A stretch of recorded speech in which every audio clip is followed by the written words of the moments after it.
y'all, welcome back to the Tree Stare Back podcast.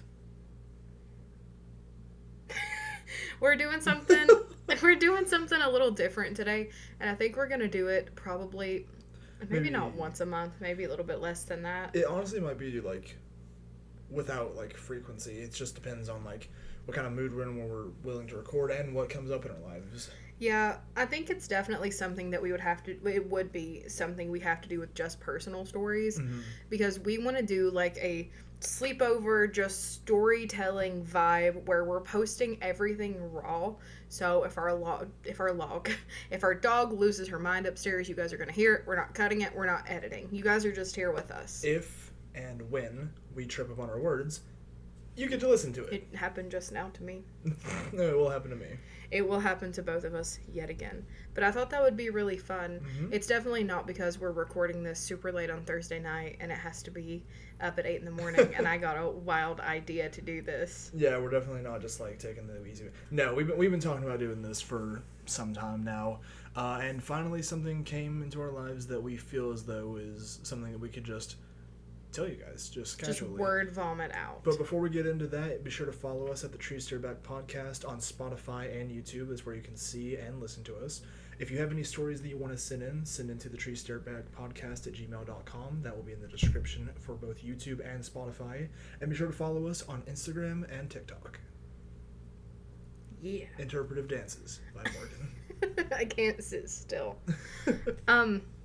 So today we want to talk about a haunted place that's actually, like a 15-minute drive from our house? Mm-hmm.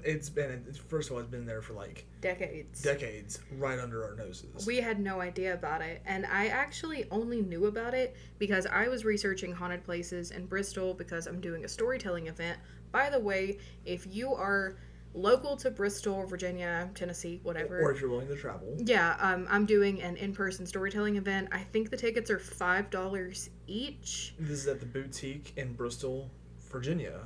Is it on the Virginia side? Yeah, it's on the Virginia side on State Street. Yeah, it'll be at 5 p.m. that day. On May 10th. I have a video pinned on my TikTok with more information and the links on where to get everything, to get the tickets. But and if you're not able to make it, we will be live streaming on TikTok. Yes, I'm going to live stream it here on TikTok. I'm considering live streaming on Instagram as well. I would just have to do it on your phone. We could do it on my iPad. I'm debating. Yeah. But I'm doing that, and then if you can't catch the live stream, I'm posting the entire thing on YouTube, on my personal YouTube, not this one. Right, at Morgshauntings. Yes, but anyways, sidetrack. I was looking up haunted places in the city, and this place popped up. Oh, yeah. No, and like I said, this has been in Bristol for decades, and we've done, I feel as though, many Google searches and just, it's like, what are the haunted places in Bristol? And, there's East Hill, there's nearby, there's the Martha Washington and Abingdon. But yeah, you were doing research, and this place called the Ura Shrine popped up. Now, the Ura Shrine is a place of worship for unorthodox practices, so a lot of pagans go there to worship. But its main things follow around Shintoism as far as the design and layout goes. But yeah, it's welcome to any and all unorthodox practices. And I originally looked into it because it's supposed to be haunted, and I remember I looked it up and I saw that it was for rituals, and I was like, oh, maybe, it's just people going to investigate it, knowing there's rituals and like creating energy themselves, or maybe it's from rituals gone wrong, like maybe doors not closing or something. Nope. No, we get there and there are haunted objects galore that the owners just take in. Literally like, so much so that the dolls that almost burned down my apartment, they offered to take them, and we're going to take them there. It's literally like a small Warren Museum, only, in my opinion, a lot scarier than the Warren Museum. It's a lot scarier because the way it's set up, it is not to detain anything or keep it level. It's literally within the confines of this shrine. They can do whatever they want. It's a small playground for these spirits and any of the things that are attached to these objects. But I will say everything in there felt relatively happy. I mean, maybe that's the way to take care of haunted objects, is to let them do what they want to do. I remember the owner said that whenever he brings the objects in, he gives it time to get like acquainted with the other spirits. And some of them have pushback, but eventually they just like kind of relax. And the way that he's described the shrine is it's like a spiritual bubble to where things are allowed in, but things don't leave. Whether that's from choice or from just... And I think it's the shrine itself. He called it a bubble, so it's definitely stuck there, I think. But like you said, they seem like pretty happy there. Yeah. But we, so I was researching this place, found out that they held pagan practices, and you can rent or book, I don't know the right word, the space for either during the day or at night. So I actually reached out immediately to the people that own the shrine, and I was like, can I book this place for a second? And I did book it for June 13th, and I plan on live streaming that as well, so that'll be fun. But whenever I reached out to them, they were like, would you like to come tour it in the daytime, because you're going to be here at night? So we set off 2 days later to go tour this place that we just found out about. Yep. And, whenever we got there, I was expecting, negative energy galore. I was expecting to be, like, scared shitless. But no, this was the most, like, welcoming location. Even, like, with all the haunted objects. Like, I definitely felt their energy, but, like, it felt so, like, peaceful, so good. When we first walked into the gate, I didn't feel anything negative whatsoever. The only time that I had a bit of an iffy feeling was when we walked actually into the shrine and we walked into the room that holds most of the haunted objects. And I got hit just with an overwhelming, I guess, energy. Oh, yeah. It was just a lot of energy. Like, I kind of, like, doubled over. I didn't feel, like, negative or anything. I just felt kind of overwhelmed. And I was like, ooh, that's a lot. But, we took 2 pictures. I think you just took 2 as well, right? I only took 1 picture. Okay. Well, we have 2 pictures, 3 technically, but 1 of ours is of the same thing, that we will insert or post. No, we won't insert it because we're not editing. This will be an unedited video, but we will be posting the pictures that we took on our Instagram at thetreesstareback, so you can go check it out there, or don't if you don't want to look at them. That's fair. But so the room with the haunted objects, the owner was telling us a lot of stories. I got so scared at one of the stories that I retained nothing. My husband, Eric, I don't know why I said that. I'm just used to talking about you when you're not here. He had to tell me whenever we got home about this coconut because I wasn't listening. But anyways, I digress. Should we tell the story? You can. I wanted to talk about the little doll first. Oh, yeah, go ahead.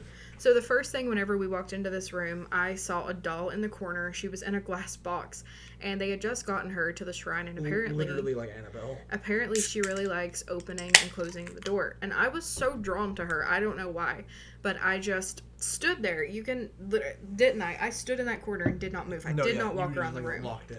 And like a safe space. And I told the owners, I was like, I'm so drawn to this doll, and they were like, well, you're gonna love Sally. I said, who is Sally? Who is Sally? That will come up later. But yes, tell the story of the coconut. So I actually don't remember the entire story of what happened, just because it was a bit of a long story. But effectively what happened is they had this person come in with this coconut, and I'm not sure if this was part of a ritual or what this was, but they took this coconut and they decorated it. They gave it like a face, and they said, hey, you'll want to you'll want to keep this coconut in place, right? Well, they don't keep the coconut in place. They actually take it out to the area called the Witch's Circle, which is this big, high-energy location where most of the rituals actually happen. And he buried it in a shallow grave that he dug for it. Well, that owner starts having dreams where at the entrance of the shrine is knocking Baba Legba. And if you're unfamiliar of who Baba Legba is, he's a Haitian, either voodoo or hoodoo god, or deity, I should say. And I'm not extremely educated on who Baba Legba is, where that's a bit of a closed practice. But for those of you who do know who he is, you know he's not someone that you welcome in lightly. So the owner of the shrine, he contacts this guy. He's like, hey, listen, I'm seeing this guy. And he's like, unbury that coconut now and bring it back into the shrine. Give it clear liquor. So he does, and those dreams just stop. But now that coconut's just in there, and I was too scared to look at it. Yeah. Because if there is one deity that I am so fearful of, but have insane respect for, it is that one. Yeah. And I retained nothing of that story, and I will remember nothing after this podcast ends, because that was not meant for my ears. Oh yeah, all respects to Baba Legba, but I can't. But scary. Yes. I can't do it. But anyways, that was the two, like the doll and the coconut were probably like two of my favorite stories. There were so many stories from those objects. So but once you walk out of that room, you go past into like the meeting room in a way, and there's this beautiful table that was handmade. It has dragons in it.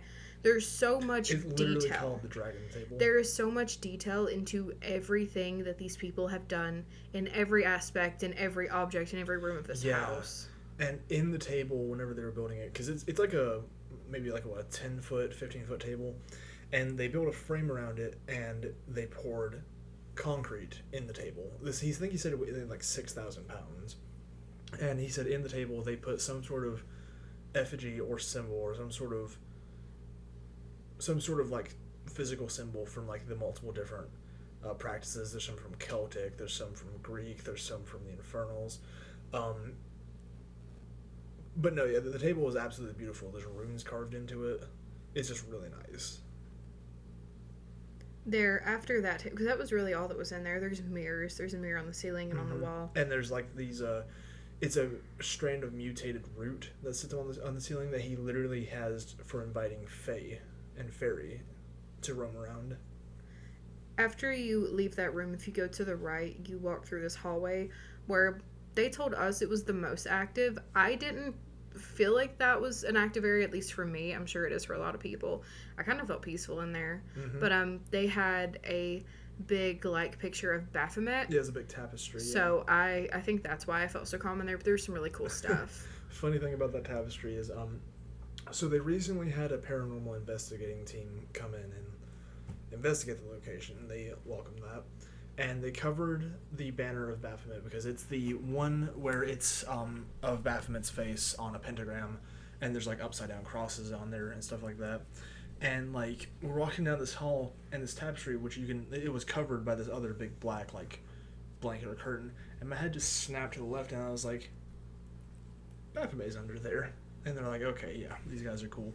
But also in front of that tapestry was a pulpit that I can't remember who they said used it, but it had like insane energy to it. I think my favorite part of the house though was the grotto. Oh, the grotto was beautiful. Or the shrine, not the house, I should say. The shrine was the grotto. And you walk down the hallway to get to the grotto, and it was absolutely stunning, and the owner made it by hand. It literally looks like the cavern, like those caverns you can go through and explore. That's exactly what it looked like. No, what it looked like was the catacombs, because there were the bones everywhere. Yes, it did look like the catacombs. But it was so peaceful, and it's like I said, there was so much detail into everything. Like the way the water was flowing, the direction was intentional, the temperature of it was intentional, everything. I was so incredibly impressed. Yeah, that was one of the locations where they said it was a bit following into the Shintoist faith, because I think that's what the main owner is. He's Shintoist, but with that he includes other practices. There's this big effigy of Baal that someone had made and gave to it, and it's on the other side. It wasn't just someone, it was necromancers made it. Yes, necromancers made an effigy of Baal, and that's one of the pictures that will be included in the Instagram post. Let me see if I can show it. I don't know if it's on my iPad. It might. Well, I could still show it on my phone. Hold on. Pause, but you can continue talking. Yeah, but, there's this beautiful effigy of Baal, and also in the hallway, I can't remember what it was, but it has these two swords hanging off the wall. And they were from a movie set. Yeah, they were from a movie set that never got finished. One was like the sword of fire, one was the sword of darkness or something like that. And they were really nice, but what was it? There was something else. Oh yeah. Okay, I don't know if it'll... There is very much a glare. Can you see it? Tell me you can see it or it'll hurt my feelings. But you can see the full picture of that on Instagram if you go check it out. I thought that was really cool. It was really cool. But in that room, when you first walk in, you have to turn right, and then there's a little room off to the side, and that is Sally's room. And Sally is a huge doll that sits in a casket along with other things in that room. And she's in that room that used to be a scrying room because she didn't play well with the other haunted objects. And she's my favorite. And... like, they were like, you can take pictures, which we did not do. A lot of people have. They're online if you're interested. Yeah, but funny thing is, like, just to like step off here for a second, he told us that we could take pictures, and so did his wife. we went there for a meet and greet for the other followers the other day, and he was like, yeah, you probably shouldn't take pictures of Sally. And I was like, you said we could. Why are we setting us up for failure, guy? I think he was kidding, but yeah, he's probably just joking. No, because a lot of people, because paranormal investigations happen there all the time, and they do. In fact, okay, let me tell what happened with us, and then I'll get into what happened to the people after we left. Mm-hmm. So, you can ask Eric. I greet all haunted objects. I'm like, listen, if I directly speak to you and then you hurt me, you're mean. Like, why are you doing that? If I'm kind to you and I'm addressing you and I know you're there, you can't be mean to me. You can't. So I approached Sally the same way. I stopped in front of her room. I froze. I said, hello, Sally. You have a beautiful room. And I watched this doll. Her eyes started darting back and forth rapidly. I don't give a shit if it's one of those dolls where the eyes move. They don't move like that. That's not normal. She wasn't moving. No, you have to move those dolls for the eyes to move. Even so, its eyelids were not moving. It was just the eyeballs that were moving, and they were going side to side at such a rapid pace. It didn't stop there, though. No. You didn't see the second part of this, but we did both watch her cheeks turn red. I watched her smile. The corners of her mouth rose up. Yeah. That was alarming, at best. But anyways, after we left, a paranormal team came in a few days. I think it was that Saturday. We went on a Thursday. They were filming Sally and got her arm moving on camera. As far as I know at this moment, they have not uploaded that footage, but as soon as they do, I will be posting it everywhere because that is cool. Yeah. That's the main thing with Sally. She said to, like, her arm will move. It's, like, positioned in a wave, and it, like, leans down and, like, moves up and down and stuff. But that didn't happen with us. I didn't see her arm move at all. But the eyes. Yeah. And that's a big thing. Like, there's no wind in this room. There's no way for wind to enter this room. And, like, here's what the owner said was, like, obviously that happened with the paranormal team. He said, like, it's known for its, like, arm just to go up and down just on its own. Yeah. Something else that happened in that grotto, I was standing, it was when you guys were looking at the effigy of Baal. I think he was talking to you about it. And I heard something hiss in my right ear. And I turned around because they had 2 dogs. I was like, oh, there's a cat in here. So I turned around ready to pet the cat. And there was nothing there. And I was like, okay. So I took a few steps over from where I was because if something's hissing, I don't think I'm supposed to be in that corner. And I felt something brush against my leg, like, kind of like a cattail would. So I go over to the other owner and I'm like, there's a ghost cat in here, I fear.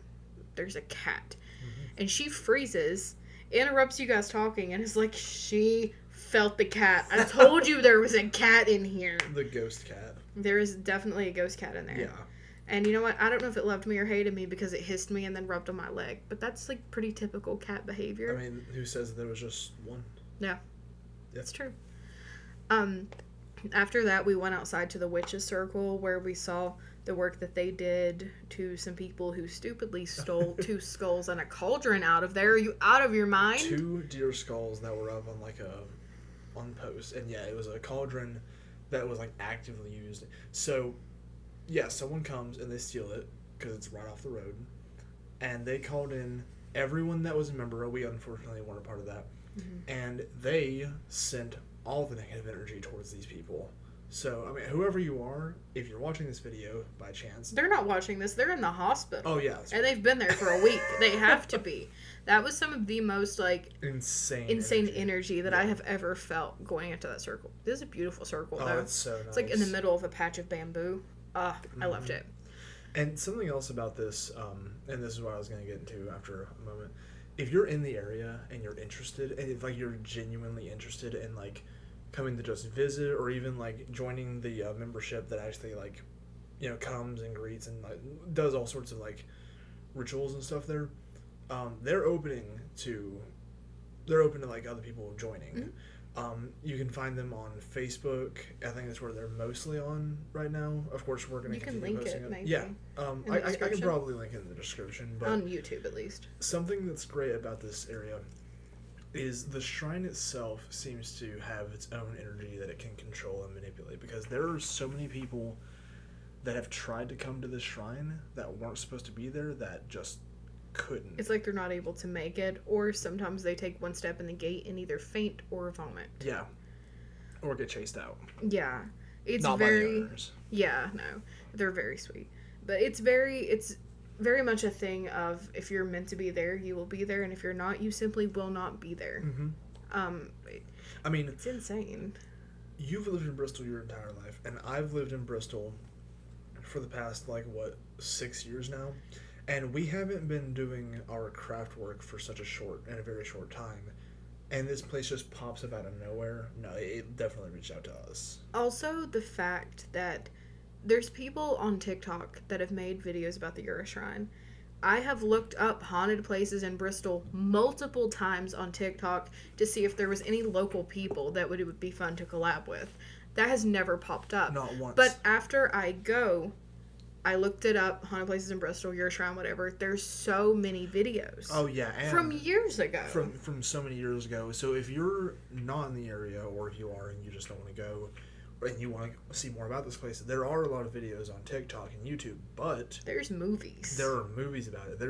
I'm not sure if it's still on Netflix, but there was... No, it's not Netflix. It wasn't Netflix? It's not Netflix. I'm not sure where it is. If you Google Ura Shrine, the TV shows and the movies do come up. Yeah. There's been some YouTubers, some TikTokers go there. Obviously, I didn't film anything. I just took pictures. I will be filming when I go back, but... In the middle of June, yeah. And you guys are actually, if you follow me other places, you're getting a first, hear of this, because I haven't told this story anywhere yet. Exactly. Which is kind of wild for me. It was so much energy, I just had to sit on it for a second. Oh, yeah, you had to marinate on it and see how we felt, but, it's, honestly, one of my favorite finds that we've had, especially in Bristol. Honestly, I think it's been my favorite, not even just on the grounds of paranormal activity alone and just a place for me to freely practice and be myself. I have never felt so welcome and at home in an area. We went this week actually to the weekly meetings that they have, and this one just happened to be just a meet and greet of people hanging out that practice there. There was a paranormal team that comes there all the time, all that stuff. And they do classes on different they practice teach and classes. Stuff like that. Everyone was so nice. Oh yeah. And so welcoming, and I have never experienced anything like that in my life. It was just such, for something that some people have, because I've seen it, some paranormal people that investigate it called it such a nightmare place. I've never felt so calm and at home in my life. Exactly. And I think that really ties into the fact that even broader than just this shrine, if you approach haunted places with such a negative undertone ready, you are gonna have a rough experience. Yeah. And I don't think I ever really thought about that until this, because we went into it, like I said, I was like, oh, okay, it's definitely a ritual gone wrong, or people are just creating something out of nothing because pagans exist there. And I went into it not really expecting anything paranormal, and I wasn't scared when it happened. Exactly. And I just had such a good experience. So I think that's a good takeaway, is don't go into a haunted location and manifest it yourself. Exactly, yeah. You're gonna ruin your own time. And that doesn't mean that you won't have paranormal experiences. I did. So that's just something to think about. Be open to anything that might happen, but don't go there seeking and hoping for it. Yeah. I mean, you're gonna get what is preparing to show you. They did catch some of the paranormal investigators though have caught some wild things there. Yeah. But I mean, there's so much activity. People keep coming back. It's wild. And something else too. I feel like this is a promo accidentally. I'm not being paid to say any of this, but Smoky Mountain Terror is doing that's a horror convention that's happening in Kingsport, Tennessee, on the weekend of May 30th through June 1st or 2nd. Yeah, the last of them. Yeah. They teamed up with them, and you have a Ura Shrine experience. I don't know how much tickets are. I'm thinking 100 to 150, depending on what you do. But there's a witch's experience, and I think I'm not sure. I'm not gonna vocalize exactly what it is. Thing? No, that would be the paranormal aspect of it, wouldn't it? Maybe, yeah. So either way, there's two different things you can do. I know they're doing tarot readings, doing spirit animal readings. There's a live seance happening and all kinds of stuff. Do you think that might be on the Smoky Mountain Terror website? It 100% has to be. So go check out Smoky Mountain Terror. You can just Google that, find their website. And if these tickets are still available, you'll find it something Ura Shrine. It's UAR. They definitely... URA. They definitely have limited tickets, so check that out now if that's something you're interested in. And we will be there helping out with the seance, which I'm really excited for. So that'll be really fun. Smoky Mountain Terror is going to be fun too. Oh, Smoky Mountain Terror is going to be a That blast. whole weekend's just going to be great because I'm just going to be going back and forth between a convention center and like my new favorite place. It's just going to be fantastic. I'm either going to be with Kellen Lutz or I'm going to be at a shrine. It's going to be great. Maybe we can bring Kellen Lutz to the That shrine. man would have a heart attack, I fear. I fear that's not his thing. He doesn't give. Oh, man. I think... Who in Twilight gives? Kristen Stewart gives that she would thrive there. I was going to say whoever plays Alice. Ashley Greene? Ashley Greene, yeah. She's going to be at Smoky Mountain Terror. Perhaps. We just go up to him. We have a place for you. We're going to take you to the shrine. To get a restraining order. Jesus. Okay. And keep in mind, everything that we just told you about the shrine is just part of what we know. There's still so much that we haven't tapped into. And that's like the opening of the shrine and some places of the shrine that we haven't even explored yet. So if you're interested in learning more about the Ura Shrine, like I said, if you're in the area, come check it out. If you're not in the area, go find out what's been recorded and uploaded on YouTube. Google it. I mean, it's a really interesting place to learn about. They don't hide anything. Everything's public information. With like a few things are private, I'm sure. Yeah. But with the hauntings and stuff, you can find everything online. You can find people's experiences, and it's worth deep diving into the research. Definitely, it really is. But I do highly recommend if you're ever in the area to stop by. Message them first, obviously. Let them know you're coming. Yeah. They message really quickly through Facebook. So that's what I would recommend. That's all I have to say. You got anything else? No, that's really... And if you're watching this and you're a member of the Ura Shrine, like... I don't know, it's team, I guess. Thank you so much for letting us come. Thank you for letting us record and take pictures. And for being so welcoming. Just so open to letting us join. This area, especially when it comes to religions outside of Christianity, it's not always so plentiful, if that makes sense. There's it's all Christians here. And if you don't agree with this, just ignore it. It really, it's not anything. It's not hurting anything. It's literally just an opening area. It's great. It was really cool to find that in such a predominantly Christian area, because coming from someone who's not a Christian, and we're surrounded. Our house has like 8 churches walking distance, so it's nice to have a little slice of something else here when I didn't think that existed. But I guess that is where we will end it. Yeah, that's gonna wrap us up. Again, be sure to check us out at the Tree Stare Back Podcast on TikTok and Instagram. Oh my god, I can't see. Shorty. That echoed. Ah. That's hollow. Oh, wait. Stop talking for a second. For once.